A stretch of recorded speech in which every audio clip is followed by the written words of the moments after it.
So this is my international truck. It's a 25,000 GVW Boss 10-foot V plow. So if I've got to move piles, I'll just drive in like this and break it up a little bit. Normally I don't spin, but I'm trying to drive with one hand. Anyways, set my wing forward, a bit of an angle here.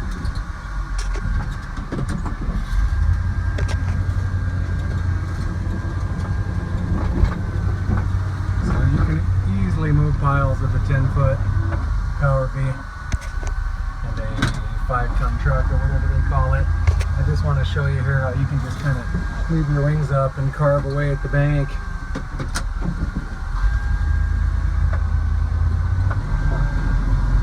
And if you've got a truck like this, you can drive in 4 feet of snow, so it doesn't really matter if you drive into a pile with your blade all the way up. I guess that's why we use big trucks.